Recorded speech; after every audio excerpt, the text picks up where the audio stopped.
মোহাম্মদ সিরাজ যেটা করেন সেটা আদৌ স্লেজিং নয়। ক্রিকেটে আগ্রাসন কিংবা স্লেজিং আর অভদ্র আচরণের মধ্যে একটা সূক্ষ্ম পার্থক্য আছে। লম্বা সময় ধরে বিরাট কোহলি স্লেজিং করেছেন, আগ্রাসন দেখিয়েছেন, কিন্তু সেটা কখনোই অভদ্রতার মাত্রা ছাড়িয়ে যায়নি। কিংবা শুরুতে ছাড়ালেও পরিণত বয়সে এসে কোহলি একটা মধ্যবর্তী লাইন খুঁজে পেয়েছেন। আগ্রাসনই কোহলির চালিকা শক্তি। সেন্ড অফ সহ অন্যান্য সব বিচিত্র সেলিব্রেশন তো ক্রিকেটেরই সৌন্দর্য বাড়িয়েছে, কিন্তু সিরাজের মধ্যে বাড়াবাড়ি আছে। দেখে মনে হতে পারে তিনি অ্যাটেনশন সিকার, স্রেফ আলোচনায় থাকতে কাজগুলো করেন। সিরাজের আচরণগুলোর মধ্যে সামঞ্জস্যতা নেই একদম। স্লেজিংও তো একরকম যোগাযোগ, কিন্তু সেই যোগাযোগটা ঠিক মতো দাঁড়াচ্ছে না, ফলে একটা মিথ্যার মায়াজাল সৃষ্টি হচ্ছে।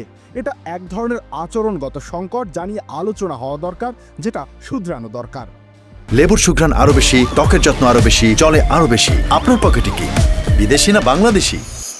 যশস্বী জয়সওয়াল আর মিশেল স্টার্ক যেটা করছেন আজকাল, সেটা কথার লড়াই। কিংবা ঋষভ পান্ত উইকেটের পেছনে দাঁড়িয়ে যা বলেন বা করেন, সেগুলো বিনোদনের খাতায় রাখা যায়। কিন্তু সিরাজ কি করছেন?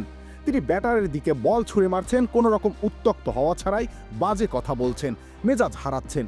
পুরো বিষয়টার মধ্যে একটা নোংরামি আছে, যেটাকে ঠিক স্লেজিংয়ের সৌন্দর্য বলে এড়িয়ে যাওয়া যায় না। এই বিষয়টা তার বোলিংয়ের ক্ষেত্রেও খাটে। নিজের আবেগের উপরে তার নিয়ন্ত্রণ নেই, ফলে বল হাতেও তার উপর সবসময় ভরসা রাখা যায় না, যেটা জসপ্রীত বুমরাহ, মোহাম্মদ শামি বা টি-20-র ক্ষেত্রে আর্শদীপ সিংয়ের উপরে রাখা যায়। উপমহাদেশের মানুষ মাত্রই এই আবেগের কমপ্লেক্সে ভুগে থাকেন। এর পেছনে আর্থসামাজিক, অর্থনৈতিক অনেক কারণই আছে, কিন্তু ক্রিকেট মাঠ তো এই কমপ্লেক্স দেখানোর জায়গা নয়। এখানে বিরাট কোহলির নিজেরও একটা ভূমিকা আছে। বিরাট কোহলি সবসময় সিরাজকে স্বাধীনতা দিয়েছেন, বিশেষ করে আইপিএলে, যার জন্য সিরাজের মধ্যে অতি জাতীয়তাবাদ কাজ করে।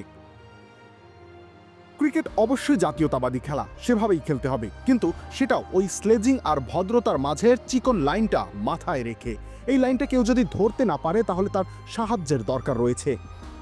রয়্যাল চ্যালেঞ্জার্স বেঙ্গালুরু হয়তো এই বিষয়টি ধরতে পেরেই সিরাজকে ছেড়ে দিয়েছে। যাকে বারবার অভদ্রতার লাইসেন্স দিতে হয়, তার সাথে সংসার বেশি দূর না গড়ানোই ভালো।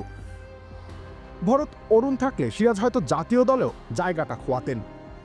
আচরণগত সংকটেই বিনোদ কাম্বলি কখনো সচিনের কাছে যেতে পারেননি, অথচ অনেকেই বলেন বিনোদের প্রতিভা সচিনের চেয়েও বেশি ছিল। সেই পরিণতি কি বরণ করবেন মোহাম্মদ সিরাজ, নাকি গুজরাট টাইটান্সে আশিস নেহরার হাতে পড়ে নিজেকে শুধরে নেবেন?